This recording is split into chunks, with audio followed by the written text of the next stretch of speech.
Advance theory of computing के एक नए लेक्चर के साथ आज हम प्रोसीडिंग स्टार्ट करेंगे। आज के लेक्चर में जो इम्पोर्टेंट टॉपिक्स हम कवर करेंगे, हम कुछ डिसाइडेबल लैंग्वेजेस देखेंगे कि वो कौन कौन सी लैंग्वेजेस हैं जो कि डिसाइडेबल हैं। हम कुछ डिसाइडेबल प्रॉब्लम्स डिस्कस करेंगे रेगुलर लैंग्वेजेस से रेलेवेंट, और फिर कुछ decidable problems that are basically concern with the context free languages, हमने वो डिस्कस करना है। और उसके बाद हॉल्टिंग प्रॉब्लम को हमने देखना है और अनडिसाइडेबिलिटी ऑफ द हॉल्टिंग प्रॉब्लम। सो इस पर्टिकुलर लेक्चर में ये कुछ टॉपिक्स हमने डिस्कस करने हैं डिटेल से। सबसे पहले इस लेक्चर को स्टार्ट करने से पहले हमें बेसिकली डिटर्मिनिस्टिक फाइनाइट ऑटोमेटा और नॉन डिटर्मिनिस्टिक फाइनाइट ऑटोमेटा में डिफरेंस पता होना चाहिए। तो ये टॉपिक बेसिकली आपने थ्योरी ऑफ ऑटोमेटा में पढ़ा होगा, लेकिन यहाँ इसका डिफरेंस थोड़ा सा रिकॉल कर लेंगे। तो कुछ डिफरेंसेस यहाँ हाईलाइट किए गए हैं, इन्हें थोड़ा डिटेल से हमने देखना है कि वो डिफरेंसेस बेसिकली हैं क्या। Now the first difference is that each transition, if we talk about the deterministic finite automata, अगर हम deterministic finite automata की बात करें तो each transition leads to exactly one state called as deterministic। यानी deterministic finite automata में जो भी transition हमारे पास होगी वो exactly one state के लिए होगी, इसीलिए उसे deterministic ही कहा जाता है। आप अगर इस पर्टिकुलर DFA को देखें, डिटर्मिनिस्टिक फाइनाइट ऑटोमेटा को, तो अगर इनिशियल स्टेट पे जो स्टार्टिंग स्टेट है उस पे जीरो ट्रांजिशन अगर होती है, जीरो इनपुट आने पे हम इनिशियल स्टेट पे ही रहते हैं। अगर वन इनपुट आएगी हमारे पास तो हम Q1 स्टेट पे चले जाएंगे। उसके बाद वन इनपुट आने पे Q1 पे अगर वन इनपुट आपके पास आती है तो हम Q1 पे ही रहेंगे, और Q1 पे अगर जीरो इनपुट आपके पास आती है तो हम यानी लास्ट स्टेट पे चले जाएंगे जो कि Q2 है आपके पास। इसीलिए इस पर्टिकुलर पॉइंट को अगर आप गौर से देखें, each transition leads to exactly one state. तो हर ट्रांजिशन आपको एग्जैक्टली वन स्टेट पे मैप करके दे रहा है रिजल्ट। इसके बरक्स अगर हम नॉन डिटर्मिनिस्टिक फाइनाइट ऑटोमेटा में इसका डिफरेंस देखें तो transition leads to a subset of states, यानी एक ट्रांजिशन आपको एक सेम इनपुट आपको मल्टीपल स्टेट्स पे भी लेके जा सकती है। जिस तरह इस particular NDF non deterministic finite automata को देखें, B इनपुट आने पे आप इनिशियल स्टेट पे भी रह रहे हो और B इनपुट आने पे आप Q1 स्टेट पे भी जा रहे हो। तो अगर आप इसका डिफरेंस देखें DFA में तो ये चीज यहां मुमकिन नहीं है। अगर हम सेकंड डिफरेंस इसका देखें तो सेकंड डिफरेंस में accepts input if the last state is in final. अगर हमारे पास लास्ट स्टेट फाइनल स्टेट पे कोई भी ट्रांजिशन होती है किसी भी लैंग्वेज से रेलेवेंट, तो वहां एक्सेप्ट किया जाएगा उस पर्टिकुलर इनपुट को। लेकिन इसके बरक्स अगर हम नॉन डिटर्मिनिस्टिक फाइनाइट ऑटोमेटा को देखें तो accepts input if one of the last states is in final. It means यहां हमारे पास मल्टीपल फाइनल स्टेट्स हो सकते हैं NDFA में, लेकिन DFA में हमारे पास एक ही फाइनल स्टेट होगी if one of the last states यानी मल्टीपल फाइनल स्टेट्स यहां पॉसिबल है। Backtracking is allowed in DFA। As far as deterministic finite automata is concerned, तो हमारे पास backtracking allowed है, यानी हम किसी Q1 स्टेट से Q0 स्टेट की तरफ आ सकते हैं। Backtracking is not always possible। हमेशा non deterministic finite automata में हमेशा ऐसा नहीं होगा कि backtracking possible होगी। Requires more space। In DFA we need more space, but if we talk about the non-deterministic finite automata, so we require less space as compared to DFA. Now the empty string transitions are not seen in DFA। अगर आप DFA की बात करेंगे तो empty string की transitions यहाँ आपके पास available नहीं होगी, लेकिन empty string की transitions non-deterministic finite automata में आपको available है। नेक्स्ट पॉइंट अगर हम डिस्कस करें, for a given state on a given input we reach a deterministic and unique state. किसी भी पर्टिकुलर स्टेट में रहते हुए कोई भी इनपुट अगर हमारे पास आ जाए तो हम किसी यूनिक स्टेट पे जाएंगे, हम किसी एक ही स्टेट पे जाएंगे। यानी जीरो, अगर DFA में आपके पास Q0 स्टेट पे रहते हुए जीरो आता है तो आप Q0 स्टेट पे ही रहोगे। इसके बरक्स अगर आप एनडीएफए में देखें तो देखें बी इनपुट क्यू नॉट पे रहते हुए बी इनपुट अगर आपके पास आया तो आप क्यू नॉट पे भी रह सकते हो और क्यू नॉट पे रहते हुए बी इनपुट आने पे आप क्यू वन पे भी जा सकते हो. Now, the most important difference is DFA is a subset of NFA. DFA हमेशा NFA का subset रहेगा. इसके बरक्स अगर हम NDFA को देखें तो need to convert NFA to DFA in the design of a compiler. जब भी compiler को हम डिजाइन करेंगे with the help of NDFA, so we have to first convert NDFA into DFA.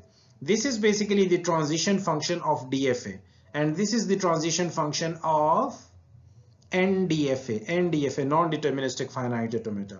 So Q is basically the set of states that we have in any particular deterministic finite automata. Submission is basically the alphabet. It contains all these input symbols. So it tends to the capital Q. So transition function की example आपके सामने है. Q not पे रहते हुए अगर A input हमारे पास आई है तो हम किस स्टेट पे जाएंगे? Q1 पे. लेकिन अगर नॉन डिटर्मिनिस्टिक फाइनाइट ऑटोमेटा में आप ट्रांजिशन फंक्शन देखें तो Q0 पे रहते हुए A इनपुट आने पे हम Q1 पे भी जा सकते हैं और Q2 पे भी जा सकते हैं. तो ये ट्रांजिशन फंक्शन की एग्जांपल से आप DFA और NDFA को बहुत अच्छे तरीके से उसका डिफरेंस फाइंड कर सकते हैं. DFA is more difficult to construct and NFA is easier to construct. DFA is understood as one machine. Now NFA is understood as multiple small machines computing at the same time. So ये कुछ difference के जरिए deterministic finite automata और non-deterministic finite automata का बताया गया है, क्योंकि आगे lecture में जब हम और details पढ़ेंगे तो इसका जानना बहुत important था आपके लिए.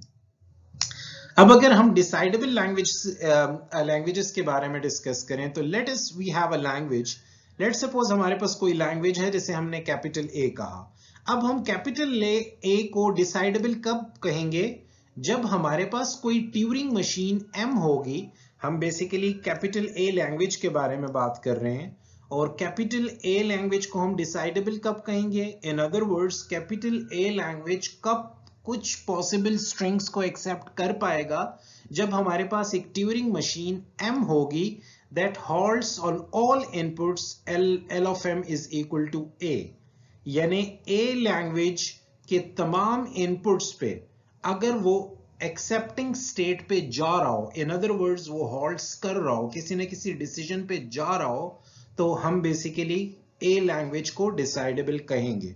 नाउ कुछ और इससे रेलेवेंट कंडीशंस देखते हैं. if X is basically any string and capital A is a language and capital M is a Turing machine. If X, that is any string, if X belongs to capital A, then M accepts X. अगर X कोई भी string A language से belong कर रही है, it means हमारे पास Turing machine M जो है वो X को accept कर रही है. If X does not, this basically does not belongs to. If X does not belongs to A, it means that then M rejects S. इसका मतलब है जो ट्यूरिंग मशीन M है वो रिजेक्ट कर रही है X को. इसका मतलब है जो स्ट्रिंग हमने इनपुट में दी है वो A को बिलोंग ही नहीं कर रही, A के रूल्स को ही नहीं फॉलो कर रही. तो इंट्यूटिवली अगर हम अंडरस्टैंडिंग थोड़ी सी इस कैपिटल M के बारे में बढ़ाएं, in other words Turing machine के बारे में थोड़ी अंडरस्टैंडिंग अपनी इंप्रूव करें, तो capital M is basically just an algorithm जो हमारे प्रॉब्लम को सॉल्व करता है in the form of yes or no. Yes means that this particular string belongs to this particular language and no means that X is a string that does not belongs to this particular language. Hopefully ये decidable language की formal definition आपको समझ आ गई होगी. अब अगर हम the acceptance problem बहुत important role play करता है, DFA से relevant acceptance problem देखें तो उसमें DFAs are simple machines with a read-only head. Let's suppose हमारे पास एक DFA है जिसे हमने क्या कहा? Capital A, deterministic finite automata. Now B is a DFA and W is a string. Capital B is a DFA and W is a string. When we apply encoding on this, now हमारे पास इस particular example में हम जब machine को input देंगे तो capital B नहीं देंगे, basically encoded version of capital B जो डीएफए है वो एज अ इनपुट होगा। तो ये सिंबल्स बेसिकली आपकी इनकोडिंग टेक्निक्स के हैं कि आपने कोई ना कोई इनकोडिंग अप्रोच इस पे अप्लाई की हुई है। तो capital B is a DFA, deterministic finite automata, and W is a string. B is a DFA that accepts the input string W. Now this is basically the language जिसके लिए हम acceptance problem देखेंगे। Now the input to this problem consists of two parts. अगर broadly आप देखें तो इस problem के लिए जो इनपुट हमने डिस्कस किए वो बेसिकली दो हिस्सों में आप स्प्लिट कर सकते हैं। The first part is going to be a description of a deterministic finite automata B. पहले हिस्से में हम जो B DFA है हमारे पास डिटर्मिनिस्टिक फाइनाइट ऑटोमेटा, तो उसकी डिस्क्रिप्शन बताएंगे। दूसरे हिस्से में हम स्ट्रिंग W को डिस्कस करेंगे। We have to decide if the हमने at the end of the day ये डिसाइड करना है कि हमारा जो डिटर्मिनिस्टिक फाइनाइट ऑटोमेटा B है क्या वो W स्ट्रिंग को एक्सेप्ट कर रहा है या नहीं कर रहा। तो this is the thing that we have to decide. Now अब इस पर्टिकुलर स्लाइड पे हमारे पास दो DFAs आपको नजर आ रहे हैं, एक B1 DFA आपको नजर आ रहा है और एक B2 DFA आपको नजर आ रहा है। दोनों DFAs में आपको स्टार्ट स्टेट भी नजर आ रहे हैं, इनिशियल स्टेट भी, जो कि एक ही स्टेट है। ये स्टार्ट स्टेट भी है और इनिशियल स्टेट भी है, ये स्टार्ट स्टेट भी है और accepting state, in other words ये स्टार्ट स्टेट भी आपके पास है और एक्सेप्टिंग स्टेट भी आपके पास है, और ये आपके पास स्टार्ट स्टेट और एक्सेप्टिंग स्टेट दोनों है, और कुछ आपको ट्रांजिशन नजर आ रही हैं। इसे ज्यादा प्रोफेशनल फॉर्म में नेक्स्ट स्लाइड पे एक्सप्लेन किया गया है। देखें, अगर पिछले स्लाइड पे जो हमने दो DFAs देखे, अगर आप उसे देखें तो B1 बेसिकली जो DFA था हमारे पास, उस पे वन बेसिकली एक ऐसी स्ट्रिंग है जो बिलोंग कर रही है कैपिटल ए से, ठीक है। अगर हम B1 DFA को डिस्कस करें तो उसमें 000 एक ऐसी स्ट्रिंग है जो does not belongs to, this is a symbol जो थोड़ा बहुत ठीक आपको नहीं नजर आ रहा होगा, does not belongs to DFA capital A DFA। अगर B2 DFA को आप देखें तो one string does not belongs to DFA A। अगर B2 आप DFA को देखें तो 00 एक ऐसी स्ट्रिंग है जो B2 से बिलोंग कर रही है। तो हम इसे बेसिकली इस फॉर्म में भी लिख सकते हैं, डिस्क्रिप्टिव फॉर्मेट में लिख सकते हैं। We want to show A DFA is decidable. At the end of the day हमने ये डिसाइड करना है कि क्या A DFA जो डिटर्मिनिस्टिक फाइनाइट ऑटोमेटा A है कि क्या वो डिसाइडेबल है हमारे पास या नहीं।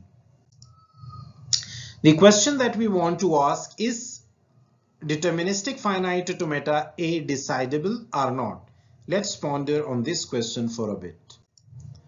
We are asking if we can make an algorithm. हम basically जिस क्वेश्चन को सॉल्व करने लगे हैं तो हमने उसके लिए एक एल्गोरिथम या ट्यूरिंग मशीन डिसाइड करनी है जो कि input a description of the DFA B, जिसका इनपुट क्या होगा, DFA B deterministic finite automata B हमने उसे एज अ इनपुट देना है, and a string W belongs to, और स्ट्रिंग हमारे पास क्या होगी इसके लिए, W belongs to 01 static, and tell us if B accepts, और हमने क्या प्रूफ करना है कि क्या W को accept, if B accepts W और नॉट। सो W स्ट्रिंग को B DFA एक्सेप्ट कर रहा है या नहीं। अब अगर हम इसका आंसर देखें और इस आंसर को डिटेल से डिस्कस करें तो सिंपली हम ये कह सकते हैं कि बिल्कुल करेगा। Yes, the answer is yes. We can devise such a Turing machine, हम ऐसी ट्यूरिंग मशीन डिजाइन कर सकते हैं since a Turing machine can simulate the behaviour of the DFA। High level description इस ट्यूरिंग मशीन की, यानी इस Turing machine को हमने क्या कहा, M of D। तो हाई लेवल डिस्क्रिप्शन अगर हम इसकी डिस्कस करें तो on input BW, B is the deterministic finite automata and W is a string. We have to simulate B on W. B is a DFA deterministic finite automata और हमने W string को B पे simulate करना है। अगर B हमारे पास B जो कि deterministic finite automata है, अगर वो किसी accepting state पे पहुंच जाता है तो इट मीन्स, देखें W हमारे पास स्ट्रिंग है, अगर W में से कोई भी स्ट्रिंग हम डिटर्मिनिस्टिक फाइनाइट ऑटोमेटा को एज अ इनपुट देते हैं और कैपिटल B जो कि डिटर्मिनिस्टिक फाइनाइट ऑटोमेटा है, अगर वो एक्सेप्टिंग स्टेट तक पहुंच जाता है तो it means eight the end of the day वो एक्सेप्ट कर लेगा। अगर हमारे पास कैपिटल B जो कि डिटर्मिनिस्टिक फाइनाइट ऑटोमेटा है वो एक्सेप्टिंग स्टेट तक नहीं पहुंचता तो इट मींस कि वो रिजेक्ट कर लेगा eight the end of the day. अब अगर हम उसी एक्सेप्टेंस प्रॉब्लम को डिस्कस करें तो थोड़ा सा और डिटेल, अगर इम्प्लीमेंटेशन पिछली दो स्लाइड्स में हमने हाई लेवल डिस्क्रिप्शन उसकी देखी है। इम्प्लीमेंटेशन लेवल पे अगर हम डिस्क्रिप्शन उसकी डिस्कस करें तो हमने सबसे पहला स्टेप हमारा क्या होगा, on input BW where B is the deterministic finite automata and W is the string. Second step हमारे पास है copy the transition function of B जो कि डिटर्मिनिस्टिक फाइनाइट ऑटोमेटा है, इसका कोई ट्रांजिशन फंक्शन तो होगा, तो हमने B के ट्रांजिशन फंक्शन को कॉपी करना है किस पे, सेकेंड टेप पे। टेप्स के बारे में हम काफी डिस्कशन पहले लेक्चर्स में कर चुके हैं, इनिशियल लेक्चर्स में। नेक्स्ट स्टेप हमारे पास है राइट द करंट स्टेट। अब करंट स्टेट भी डेफिनेटली स्ट्रिंग की भी कुछ ना कुछ होगी और DFA की भी, तो right the current state on the third tape. Third tape पे हमने क्या लिखना है, करंट स्टेट को राइट करना है। फोर्थ स्टेप को अगर हम देखें, राइट द W जो कि हमारे पास स्ट्रिंग है ऑन द फर्स्ट स्टेप, तो हमने सेकेंड स्टेप में B के ट्रांजिशन फंक्शन को कॉपी किया सेकेंड टेप पे, हमने करंट स्टेट को थर्ड टेप पे राइट किया और हमने स्ट्रिंग W को फर्स्ट टेप पे राइट किया। अब हमने अपने DFA को सिमुलेट किया by consulting the transition function. इस transition function को consult करके on the first step and the current state on the third tape. If the state on the third tape is in final state, then accept, otherwise reject. So ये implementation level की description है और बहुत simple है, already हम ये high level description में discuss कर चुके हैं। Now we can also look at the acceptance problem for NFA. अब हमने तो DFA के लिए इस प्रॉब्लम को देखा, हम नॉन डिटर्मिनिस्टिक फाइनाइट ऑटोमेटा के लिए भी इस एक्सेप्टेंस प्रॉब्लम को देख सकते हैं। लेट्स सपोज ANFA हमारे पास नॉन डिटर्मिनिस्टिक फाइनाइट ऑटोमेटा है और इसे हमने किस पे, now B is basically NFA, non deterministic finite automata, W is a string. Now B is a NFA that accepts the input string W. Now we have to find out that is A NFA, A is the non-deterministic finite automata, is decidable or not. So we have to make our understanding regarding this problem now. We are asking if we can make an algorithm. Now we have to design an algorithm या हमें कोई Turing machine develop करनी है that will take input as a description of, अब input उसका क्या होगा, NFA B एक नॉन डिटर्मिनिस्टिक फाइनाइट ऑटोमेटा है जो हमने इस पर्टिकुलर ट्यूरिंग मशीन को एज अ इनपुट देना है, और W स्ट्रिंग है जो हमने इसे इस non deterministic finite automata, non deterministic finite automata और W स्ट्रिंग को हमने इस पर्टिकुलर ट्यूरिंग मशीन को एज अ इनपुट देना है, और हमने ये प्रूफ करना है कि क्या B एक्सेप्ट कर रहा है W को या नहीं। Now there are two ways we can approach this problem. The first one is very similar to the previous one. We can show that a Turing machine can simply simulate on NFA. All it has to do is to keep track of the set of states that the NFA is in. Now, अब अगर थोड़ी बहुत detail हम इसकी देखें, however, जो कि दूसरा अप्रोच है उसे हम थोड़ा सा डिस्कस करें। We know that every NFA can be converted to an equivalent DFA. हम already theory of automata में ये चीज डिस्कस कर चुके हैं कि every NFA can be converted into an equivalent DFA. In fact, there is an algorithm that can convert any NFA to DFA. अब इस चीज के लिए algorithms भी हमने वहां डिस्कस किए हैं कि how we can convert the NFA into DFA. So we have the following solution also. On input BW, B is the NFA, non-deterministic finite automata, and W is the string. The second step is convert B to an equivalent DFA C. Now B is the non deterministic finite automata, हमें B को convert करना है deterministic finite automata C में। अब हमने अपने Turing machine M of D को input देना है क्या, डिटर्मिनिस्टिक फाइनाइट ऑटोमेटा C और W स्ट्रिंग। अब अगर हमारा ट्यूरिंग मशीन इसे एक्सेप्ट कर लेता है इस स्ट्रिंग को, तो it means eight the end of the day हमारे पास एक्सेप्टेड होगा, या हमारी ट्यूरिंग मशीन उसे रिजेक्ट कर देगी। Now we can also look at another problem. Let's suppose हम regular expressions को भी देख चुके हैं। Regular expressions को हमने मुख्तलिफ languages के लिए construct भी किया था। Let's suppose यहाँ formal definition regular expression की जो बताई गई है, capital A हमारे पास एक regular expression है और यहाँ हमने capital R, this is basically capital R, ये मिसप्रिंट हुआ है, तो कैपिटल R हमारे पास रेगुलर एक्सप्रेशन है और W हमारे पास स्ट्रिंग है। So R is a regular expression that generates string W. Now मुख्तलिफ ऑप्शंस आपके सामने यहाँ हैं। देखें 0 स्टैरिक 1 स्टैरिक अगर हम देखें तो क्या ये वाली स्ट्रिंग जनरेट कर रहा है? डेफिनेटली जनरेट कर रहा है 0011। इट मींस दैट पर्टिकुलर जो हमने 0 स्टैरिक 1 स्टैरिक लिखा हुआ है belongs to capital A regular expression. अब हम अगर 0 स्टैरिक 1 स्टैरिक को देखें तो क्या 0 स्टैरिक 1 स्टैरिक से ये वाली सीक्वेंस ऑफ स्ट्रिंग जो स्ट्रिंग है हमारे पास जनरेट हो सकती है? नहीं हो सकती। तो that's why it does not belong to the capital A regular expression. क्योंकि 0 स्टैरिक 1 स्टैरिक को अगर हम देखें तो इनिशियली हमारे पास 0 होगा और बाद में हमारे पास 1 के कॉम्बिनेशन से होगा। अगर थर्ड वन को हम देखें तो क्या 1 into 0 plus 1 स्टैरिक से 1 0 हम जनरेट कर सकते हैं? डेफिनेटली कर सकते हैं। That's why it belongs to the regular expression A।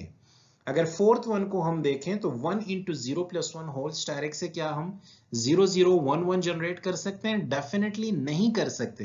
That's why it does not belong to the regular expression capital A। Now we have to find out that is a regular expression capital A decidable? Once again think of the question intuitively. अब हमने इस particular question के लिए को solve करने के लिए understanding develop करनी है। If we can make an algorithm, क्या हम एक ऐसी Turing machine design कर सकते हैं that will take input a description जो कि regular expression की description capital R की description को as a input ले and a string W or string W जो कि 01 स्टैरिक से बिलोंग करे and tells that if R generates W or not.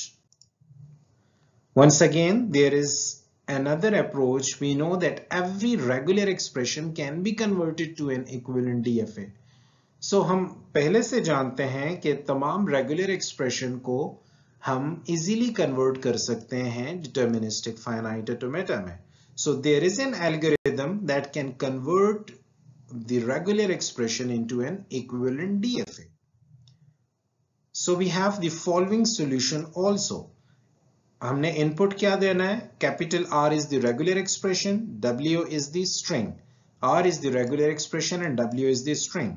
हमने second step में क्या करना है? Regular expression को convert करना है उसके equivalent deterministic finite automata में, जिसे हमने कैपिटल C कहा। अब हमने अपने ट्यूरिंग मशीन जिसे हमने M of D कहा, हमने उसे सिमुलेट करना है on input. Capital C is basically the deterministic finite automata and W is the string. If M of D accepts that particular string, so at the end of the day वो accept कर देगी या otherwise उसने reject करना है। तो hopefully आपको acceptance problem और रेगुलर एक्सप्रेशन से रेलेवेंट कुछ डिस्क्रिप्शंस जो हमने डिस्कस की हैं वो समझ आ गई होगी। अगर आपका कोई भी क्वेश्चन हो तो आप कमेंट्स कर सकते हैं। Thank you very much.